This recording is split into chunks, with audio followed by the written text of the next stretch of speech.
You hit number 100 exactly at 30 years old. I know you had two pretty big injuries that potentially derailed your career, and you were the oldest American to do so at that time. What was your financial reality at that point? Yeah. So the pro tennis journey is and was so interesting. And I continue to watch it evolve for others that are now playing professionally at the different levels. And the conversation is consistent now. And the conversation is happening more and more than it was when I was playing all those years ago. Now we're starting to hear the top stars, Djokovic, Andy Murray, and others, even Tim Hinman at Wimbledon, who played in my era, talking about how the guys and gals that are 150 in the world, 200 in the world, they can't even make a living. And you think about that. If you were 150 in the world as an NBA player, as an NFL player, even a PGA golfer, LPGA, like you can pay the bills and maybe put some money away. But when you're 150 in the world, the reality is it's difficult to put the money away because of all the expenses that you have. And when I played, I graduated from Stanford. I wasn't supposed to be a pro tennis player. I was not groomed. I was groomed to go to Stanford, get your degree, and then get a job. And what happened was I transformed my serve in college and I jumped from number 5 on the team to number 1 on the team. So you think about someone's life changing, that transformation allowed me to try pro tennis. And I went on this journey after I graduated from Stanford and I shot up the rankings. I went from 800 to 150 in the world. I got a wild card in the US Open. Playing Michael Chang at the US Open when I'm 23. And again, if you were to relate that to another sport, think of a guy or a gal, but let's just say a college athlete that's top 5 in the country in their sport. So take the NBA, the top 5 draft picks coming out, they are making millions of dollars. And I didn't get signed with an agent when I graduated from Stanford. And got to the semis of the NCAAs. Not having an agent, having to pay your own way, traveling around the world, and you don't get to get drafted or go on the tour. And all of a sudden you're catapulted to the starting lineup for the Orlando Magic or the Denver Nuggets. You are starting in the lowest level of pro tennis and not even the G League. You're below the G League trying to prove. So the tennis world is, I think, one of, if not the most competitive environment to make a living at, because you have to earn everything. And so I went on this journey, and then I had these 2 career threatening injuries right when I was about to break into the top 100. And instead of being on the shelf for a year and coming back into the starting lineup with my guaranteed $15 million contract, I had gone broke because I had to pay my bills. I didn't have any income coming in, and I'm starting over with no support. And so it's just a really crazy sport. I always tell people it's like the worst business model if you decide you want to be a pro tennis player, because only the top 1% are crushing it. The rest are struggling. So I truly did it for the love of the game. I did not do it to make the millions. I did it for the journey. I did it to learn. Of course, I had dreams of doing that.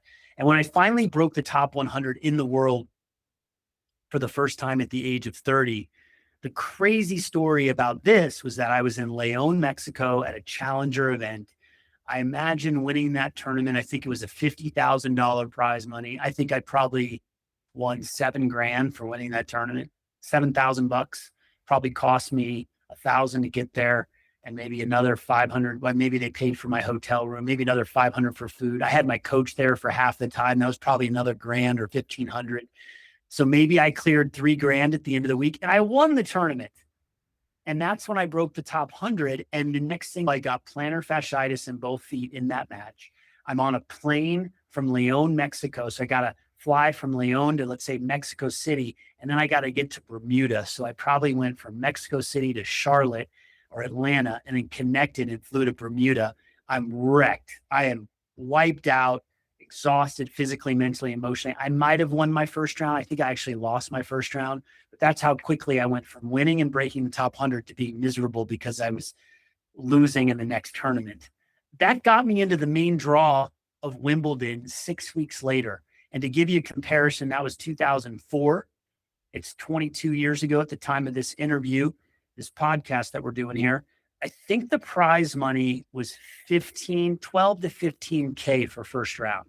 And I believe prize money this year was closer to 100K if you lose first round. I think it's between 80 and 100. That's about a 6X change in prize money just by winning. So if you're top 100 in the world in 2004 and you're in the main draw of all four majors, and you're making 15K a pop, that's about $60,000 guaranteed in four tournaments. Now you're going to make another 60 to 200,000. Maybe you can get 240, 250,000 by the end of the year if you're 100 in the world.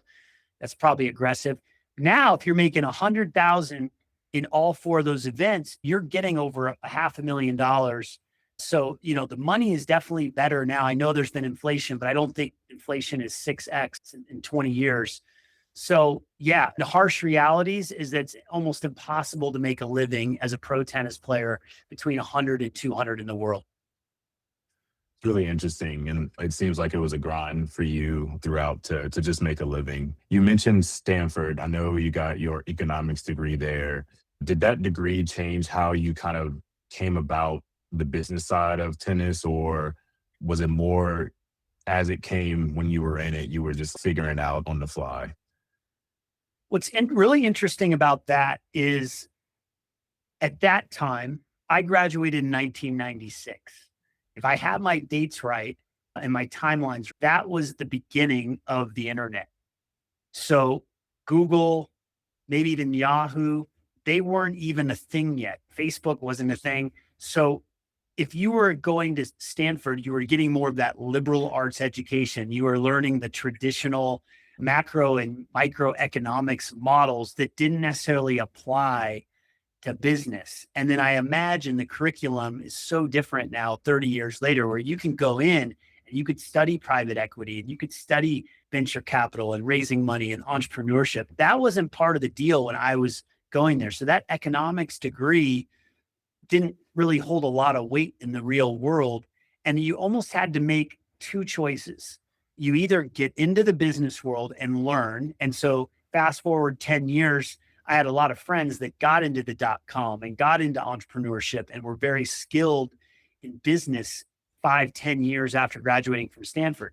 And then here I am with my other tennis buddies from Stanford and other schools.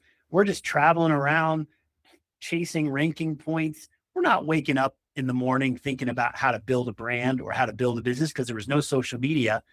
So it was almost like just two diverging paths. So when I came off the tour at 33, 34 years old, I always tell people, what do you do when you've played pro tennis for 11 years? You didn't have you don't really, it's a job, but it's not a normal job. You're 10 years behind everyone else in terms of how they started. And so you really feel intimidated. You feel like you don't even know where to start. You're almost starting entry level with business. And so there was these diverging paths, and then you're playing catch up, which is obviously much different now. And I know we're going to talk a bit about that, but I think about, that time in my life. And I remember I was just studying so much around high performance, which is what I teach now as a leadership speaker and as a performance coach. I just studied high performance. I wasn't waking up and studying the stock market. I wasn't studying financials because I didn't have a passion for it. And I didn't even know that was the thing that I would be focusing on. So my life was really centered around high performance, both in the physical, mental, emotional, and spiritual realms. That's what I poured into. And now, as we've seen a big shift in probably the last 10 or 15 years, and it's only accelerating in the last couple of years. And even from when I went to school, I graduated in 2014 from college. Even seeing kids that are coming out of college now it's like they are getting hands-on experience in college, whereas I didn't start to learn things until I started to get into the workforce. So it's really interesting to see that shift. The players that made what we would call quote unquote real money, where did you see that money going? Was there any conversation amongst you and your peers in tennis about equity, or was it primarily focused on the prize money that you all won? Right. Yeah. As I'm thinking about how to answer that question, I would put it in terms of the pro tennis tour, what I experienced, I would put the athletes into four buckets. Bucket number one would be the elite tennis legends, Andre Agassi, Pete Sampras, those two in my era. Then next up was Federer, Nadal, Djokovic, and of course now Sinner and Alcaraz. They're in one bucket. Roger Federer, who I practiced with one time in Toronto when I was north of 30 and he had won his second Wimbledon, he and his agent were already starting to build a brand even before social media. They were thinking about how could they partner up with the Rolexes and the Nikes and the brands where they could really build Roger Federer as a brand. But it really started emerging, again, much later in his career. Agassi, we know Agassi was a crossover athlete, one of the first of his kind. He was known by people that didn't even play tennis. He was a rock star, the way they looked at him. He was building a brand. So these are your elite tennis legends. Then the next tier would be the players that are making a good living, but they're not famous. Like if you were walking down the street, you would have no idea who Kevin Kim is. But Kevin Kim went to UCLA. He got to 60 in the world. I grew up, I played with him on the tour, and he was clearing 100 to 200 to 300,000 a year. He was really smart with his money, let's say, and he was putting it in the markets, right? He was investing into stocks, let's say. I don't think he was investing into companies at this point. So he's mainly going stock market route, is my guess, and what a lot of athletes would have done if they were making decent enough money. I can't say that, again, they were investing or building brands per se. Then the next group, I would be in that group where I'm kind of scraping by, making a little bit of money, but then spending it and reinvesting into myself. There's no leftover cash to put it into IBM stock, okay? Or to even think about building business or being a part of a brand or getting involved in equity. And then the fourth tier would be the people that are 600 in the world, 1,000 a year. They're like sleeping in their car or sharing hotel rooms with five other people in the room, and they're just making zero money whatsoever, and they're just struggling. And so, yeah, it's really just the elite top players in my era that were building the brands. And of course, with social media, now the emergence of this cross section, this crossover between brands and athletes and performers, we're just in a brave new world now. Private equity, the emergence of private equity, it's all of this has changed the game from when I was competing. You've seen it go from those who had discretionary funds, investing that in traditional ways, like you mentioned, in the stock market and things that they could see where the money was going. With the emergence of social media, like you mentioned, NIL, that has completely shifted the game. People are finding unconventional ways of making money. Brands are coming to them versus the opposite way of players attaching themselves to brands. It's a very interesting game that's happening right now. That actually brings me into my next question. I know we connected over Coco Gauff and what she's done on the court and off the court. She has equity in Naked Juice. She has a stake in Unrivaled Basketball. She has Coco Gauff Enterprises, which is a company that she owns outright. This shift in the way that players are thinking currently, do you see, and you alluded to this, is this mainly because of what's happening on the court, or do you believe that the money in the ecosystem and the structures have just evolved to the point where players are more able to have these equity investments, start these companies, be more deeply involved in brands? Yeah, I think that answer to that question is pretty simple. Or we can keep it real simple. Again, the emergence of social media changed the game because we didn't have it when I was playing. I think about the deal that I got. I had a racket deal and I had a clothing deal. Nike was the Stanford men's tennis team was sponsored by Nike. I had that relationship. Maybe they gave me 10,000 to start. I don't even know if they gave me any money, but I know most of my career I was just getting clothing. I wasn't getting paid. And it was a traditional sponsorship deal. One of the first athletes that really, I believe, started doing the equity deals was Michael Jordan. He went to Nike and worked out that deal. And Messi is doing the same thing and others. And it's brilliant. And it's absolutely brilliant of them to tie it to their performance and their results. And that just, again, wasn't the conversation when I was playing. So when I look at Coco Gauff, her group is learning from those that came before, the Jordans and the Messis and the Agassi's and the Federers. They're watching what's happening. And then they're also probably seeing there are college athletes that are building these brands on their own. They don't need any, all they need is their phone, and they're make some great videos and get a huge following because they're popular. And then the brands are going to come to them because that's where the attention and the eyeballs are. There was no attention and eyeballs before unless you were Andre Agassi playing in front of 24,000 people, or I should say 15,000 people at the US Open before Arthur Ashe Stadium was built, 15,000 people, and then TV commercials.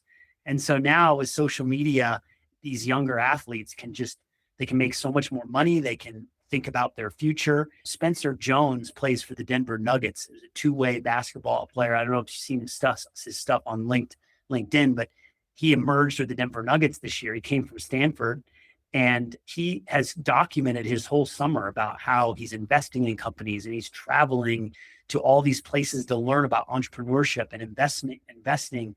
And again, he's 24 years old, 25 years old, learning all of this. That, again, wasn't what we were doing. And so someone like Coco Gauff, her team and the people around her are obviously highly intelligent, super smart, and they're thinking about the long term. They're capitalizing on the now, and they're looking at how, when her career's over, how she can be this brand long after she plays. And this is where it's headed. And it's only going to get more expanded with social media, with private equity, with the amount of dollars coming in to athletes that are much younger. And yeah, it's one of those things where we've got to keep evolving with the times, and that's where it's headed.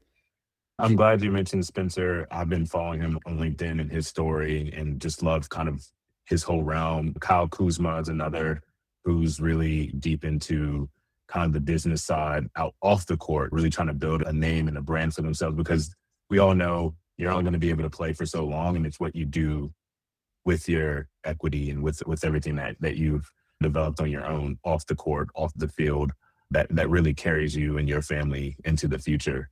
In terms of building a brand or working with brands, is building a business, does that cost you anything in terms of your, obviously, time goes into it, your effort goes into it? Does it take away from the game? So we mentioned Coco Gauff, we mentioned some of these other players who are really diving heavily into the business side. Does that divert attention away from what you're able to do on the court? Yes, 100%. I was thinking about Andy Roddick when he was playing. He learned from Agassi the importance of having a deeper why behind what you do, and he created a foundation early in his career. And Agassi told him, he's create a foundation early in your career, give back to the kids. Agassi didn't start until he was getting late 20s, getting into his 30s, where he really started focusing on that, and it changed his career. So Roddick learned from Agassi and started earlier.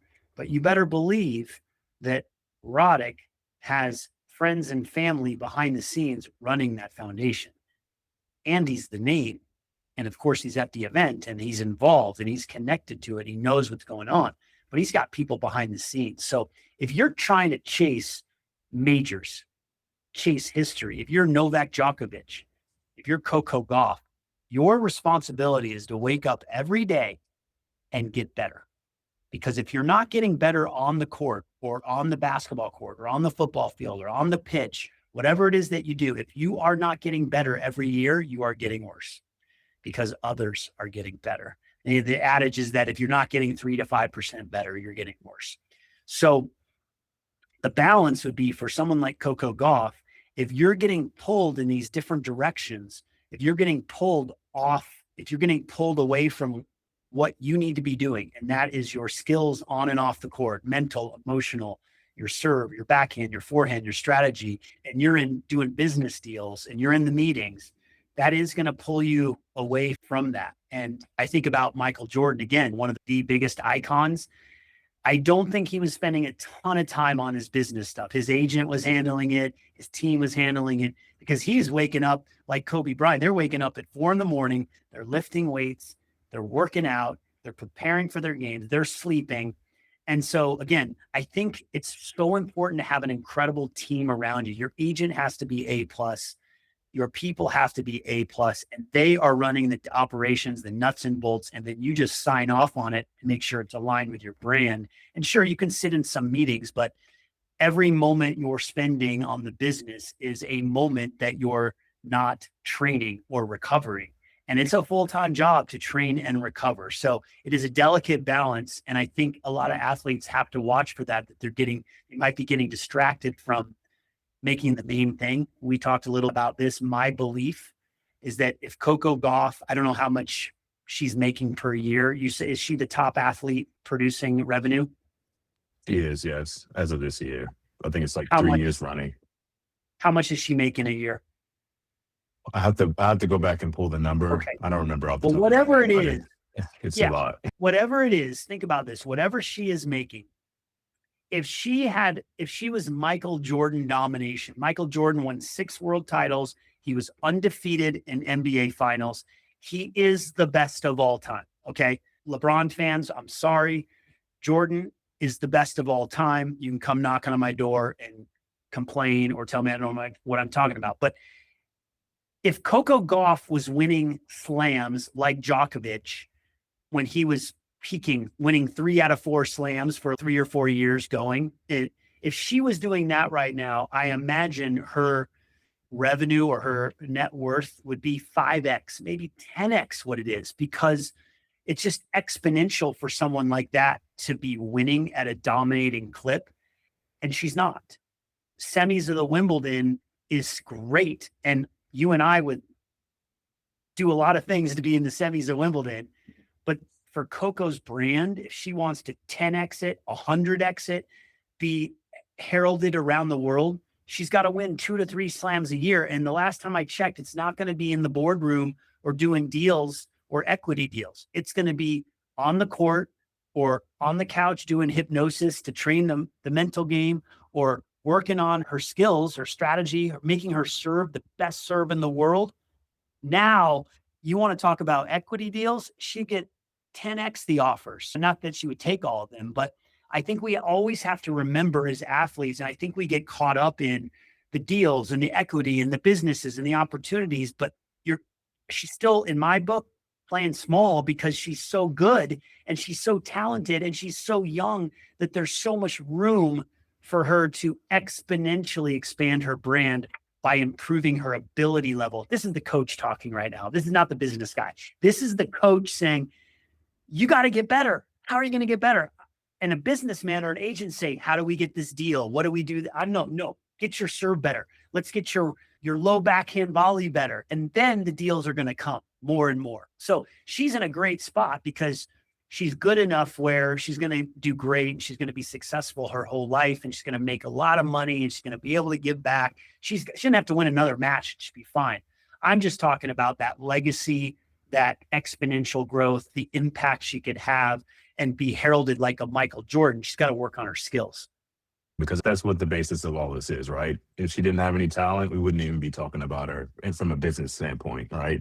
I know NIL has kind of changed that a little bit in the sense of athletes at a younger age can start to build these businesses before they even get out of college. But no, I think you hit the nail right on the head with that one. And you also mentioned something that I kind of want to dive a little bit deeper into. You mentioned having a team, agents doing a lot of the heavy lifting for you. What was the impact that agents played in your career, and how did you kind of see that evolve as we moved from your era to the era that we're now in? So I'm not as experienced with how it's working these days because I'm not in the game every day with agents and players. I'm on the outside looking in a bit, but I have an eye for what I think might be happening. When I think about when I signed with Jeff Schwartz, I signed with IMG after that match against Michael Chang that I lost. When they saw me play at the US Open, and again, this is a good example of how things have changed. I'm almost 23 years old. I had graduated from Stanford. It's in the late 90s. I didn't have a social media account. So if you imagine if I was really thinking about my brand in college and into the pros, I would have a decent, some following. Tennis World would be following me. And I'd be posting about my wins and my losses. And the agents would kind of know about me. but nobody knew about me really, or they knew about me, but they're like, we're not giving this guy a deal. He graduated from Stanford. Most of the time, the deal would go to the 15-year-old from Italy that they think can make it. And it's kind of venture capital where they probably look at 10 athletes when they're 14 or 15, men and women, and they bet on 10, and they know that one of them is going to hit the mother load, whether it's Kornikova or Sharapova or Djokovic. And so I was one of those people that they bet on when I was 22, 23, not when I was 15. So I didn't have a lot of probably perceived value when I signed with the agent. They didn't get me any deals. And then I got hurt 3 months later. So if you're an injured athlete and you're not famous and you don't have a high ranking, there's not much the agent can do for you. So when I look back on that experience, I developed a good friend in my agent, but they couldn't do anything for me. Of course, we mentioned it, the whole key to all of this is you got to win. And yeah, sure, you can get paid on potential for the first contract, but if you don't win, if you get paid when you're 18, but I saw this a lot. There were guys that would turn pro, gals, they were 18 years old, guys and gals, they turn pro. And by the time they're 21, they're out of the game because they couldn't make that transition.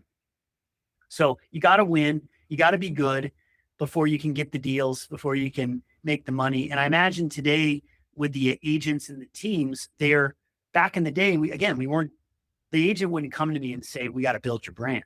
They're probably thinking, okay, if you start winning, we can probably get you some deals here and there and some wild cards. Now, the agents and the teams are probably going to everyone saying, what are you doing with your socials? How are you posting? What does your image look like? What deals can we go out and get because of the exposure and the attention? They're probably having much different conversations than they were 30 years ago.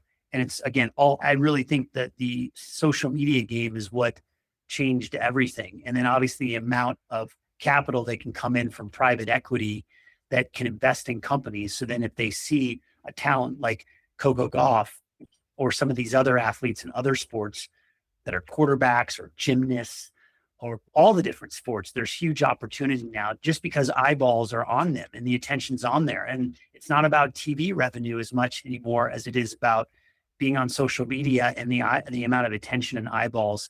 And sometimes, again, the more controversial, the better, or the more creative, the better. It just wasn't like that back in my day. So I'm building a brand myself as a speaker. And that's the talk, is like, how much content can you put out? What kind of story can you tell? Because the more exposure, then you build trust. We're in an environment where a lot of people don't trust others because they don't know what's real and what's not real with AI, and people can produce videos or they can portray themselves a certain way. And then when you actually meet them, they're actually not that good. The good thing about sports is you can't hide that. The results speak for themselves on the pitch or on the court or on the field. And so it's important that whether you're 52 like me and you're building a brand as a speaker or an athlete, that you're thinking about how you're building that, and your agent and your team, if you have one, are helping you. I have a manager, I have a social media team, and I'm just some guy in Denver that's a speaker. So imagine if you're an athlete really trying to do it, you want to have that team around you. You want to have a cohesive brand, and then it's going to lead to a lot of opportunities down the road. Yeah, no, love that. I think to your point, nowadays they're using off the court things to evaluate what they can do with folks on within the deals and things of that nature. What do you think athletes still fundamentally do not understand currently about their own leverage today?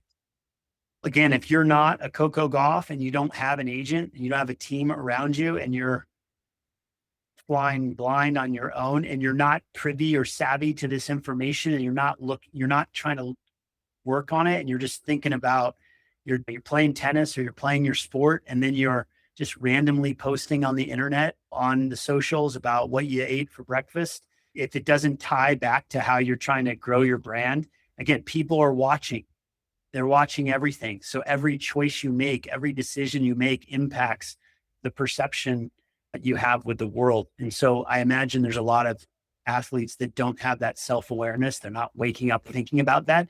Maybe they don't think it's important yet, but I'm here to say that, again, your perception, if you want to think about your future, you want to set yourself up for success in the future, regardless of your ranking or your results in whatever sport you're playing or whatever you're doing, you've got to be thinking about how you're showing up in the world. And people will sniff out a lack of authenticity quickly. Over time, maybe you can fool them over time, but eventually people will start to figure out that you're not the real deal. So I think it really forces nowadays, with everything going on with AI and social media, what's fake and what's real. A lot of people are doubting. So it's forcing people to wake up, and this is what I think the younger athletes may not be thinking about every day. Wake up and think about how you want to develop yourself. And sometimes you have to be older before you ask these questions, but really developing yourself, the younger ones that are really thinking about personal growth, how they're taking care of themselves physically, mentally, emotionally, spiritually. If they get that at a young age and they start to apply it to their sport or their craft or to the social media and create an attractive, highly energetic brand, then opportunities are going to come their way, whether it's through actual business opportunities, business deals, in my case, speaking engagements, or from equity deals because they're aligned. This person is healthy and they're energetic and they're doing the right thing. It all adds up because you can't really hide. You can hide for a little while, but you can't hide anymore with social medias out there. Someone else is posting the content. Someone else is putting themselves out there. So if you're afraid to do that, then that's going to impact your future as well. Is there anyone that you think is doing this particularly well at the moment that is not being covered in mass media? Any athletes that you think have gotten that down pat and are really displaying examples of that currently? I alluded to it earlier. Gosh, Spencer Jones is one of the first athletes that I've really been paying attention to around this concept. And you can tell he's just being very thoughtful and very forward thinking of, hey, I may get cut next week by the Nuggets or not picked up by another team. He's going to get a deal because he had a great end of the year. But just there's more and more athletes like him that are thinking about these things. And you hear the tragic stories of some of the NBA and NFL players that were worth $100 million and in 5 years they're broke. There's too many of those stories. And I really think that we're moving into a time where there'll be more and more Spencer Joneses that are there were other athletes back there doing what's back in my era that what Spencer is doing now. It just we didn't know about it because it wasn't being shown on LinkedIn or Instagram. So now Spencer Jones just gets so much more exposure. And then there's going to be young athletes that are going to see him doing it. And so I think he's a great example. And you get to watch in real time how his career evolves and then how the business side evolves. Anybody out there listening to this that's an athlete or a performer or in business, and you're trying to figure and you're young and you're trying to figure out a way to grow and develop, you want to be studying people like Spencer Jones that are proactive, knowing that they're not going to be Michael Jordan. They're not going to be superstars. So they're leveraging that now. And that's where actually it could be good for those types of athletes to maybe they're going to spend a lot of time on their craft, but really to maybe they're going to spend more time, a little more time on the business side than someone who's at the elite top of the game because they don't have the infrastructure, the money, the team around them and the sport they play. So they're going to make up for it and think about the future. Whereas that's being taken care of for the top athlete can focus on their tennis because they have a team around them that knows what they're doing to help them grow their brand. Good. I have two more questions for you. If you were 22 today and on tour with what you know now, what's the first thing that you would do differently? Yeah. One, I would be posting more consistently about my life and teaching people something, giving them value. I would be inspiring with my journey. And I would be studying how can I grow my Instagram following and my TikTok following to 1 million people with good content, not fluff. I would really be focusing on that. And then, I'd be taking pictures and videos of everything. I didn't take enough pictures and videos back in the day. I would be getting myself around more successful people. So if I were on the tour at 22, I would try to find any way possible to be hanging out or training with. I Can I practice with Alcaraz? Can I get with Sinner and his coach? I would probably be walking up to agents and saying, can I apprentice under you? Can I study what it's like to build a brand and business? So I would really, instead of just being in my own little world, doing my stretch bands and practicing my serve, I would be trying to hang out with the agents, with the coaches, and with the top players building what we're talking about, and then also the business people involved in the sport, and just immersing myself in that. Got it. Love it. Last question for you. Is there anyone else you think I should be talking to in this type of setting? I think Justin Gimelstob would be a great conversation in the tennis world. Justin would be great. I think as we've had this conversation, again, of course, I think of someone like it's Spencer Jones, or a coach that's behind the scenes. I think of Zabalenka's coach, the fitness trainer. He's very growth minded, out of the box. So you would have a coach that's working with a top player that's seeing the day to day, what's happening behind the scenes. I think that would be really intriguing. And then, of course, the agents that are involved with these players. Now, I think that would be very fascinating. Appreciate that, Jeff. This was awesome. Really appreciate your time. That's all for me. Not sure if you have any final questions that you want to ask me, but I enjoyed our time and I really appreciate you being very thoughtful about the questions and answers. Happy to kick it over to your side if you had any lasting questions. They were great questions. It was a bit out of my comfort zone, because usually I speak about own your zone and leadership and my stories. And so to be able to speak into the future of sport and business and how they all come together and how athletes are moving through it was a really interesting conversation. And it's actually bringing more awareness for me to watch out for this more than I have been. So thank you for bringing your passion to this. I'm looking forward to being more of a student of the game when it comes to this connection between business and athletes and sport and where it's all moving.